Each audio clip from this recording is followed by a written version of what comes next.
தமிழகத்துல முதலமைச்சர் ஸ்டாலின் மற்றும் முதல்வர் மகன் உதயநிதியை சுற்றியுள்ள தம்பிகளோட ஆட்சி தான் நடக்குது அப்படின்னும் திமுக ஆட்சி தூக்கி எறியப்படணும்னு மத்திய இணையமைச்சர் எல் முருகன் வலியுறுத்தி இருக்காரு. கோவை மாவட்டம் மேட்டுப்பாளையத்துல செய்தியாளர்களுக்கு பேட்டியளித்த அவரு, கடந்த 4 ஆண்டுகளாக திமுக அரசு தமிழக மக்களை படுகுழியில தள்ளியிருக்கு அப்படின்னும், சொத்து வரி, மின் கட்டணம், பத்திரப்பதிவு கட்டண உயர்வுன்னு மக்கள் தலையில பெரிய பாரத்தையே சுமத்தி இருக்கிறதாகவும் குற்றம் சாட்டியிருக்காரு. தமிழகத்துல சட்டம் ஒழுங்கு சீர்கெட்டிருக்கு, புகார் அளிக்க காவல் நிலையம் போனாங்க அப்படின்னா யாருக்கு கம்ப்ளைண்ட் கொடுக்க வராங்களோ அவங்க மேலேயே தாக்குதல் நடக்குது அப்படின்னு விமர்சித்த அவரு, போலீசார் விசாரணை அப்படிங்கிற பேர்ல 24 மணி நேரமும் லாக்அப் மரணங்கள் நடந்துகிட்டு இருக்கு அப்படின்னு சுட்டி காட்டியிருக்காரு.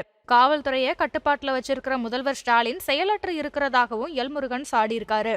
முருக பக்தர்கள் மாநாடு தமிழகத்துல மிகப்பெரிய எழுச்சியை ஏற்படுத்தியதோட மட்டுமில்லாம தமிழகம் ஆன்மீக பூமி அப்படிங்கிறது மீண்டும் ஒரு முறை நிரூபிக்கப்பட்டு இருக்கு. எடப்பாடி பழனிசாமியோட யாத்திரையானது திமுகவை வீட்டுக்கு அனுப்புற யாத்திரையா இருக்கும் அப்படின்னு சொல்லியிருக்காரு.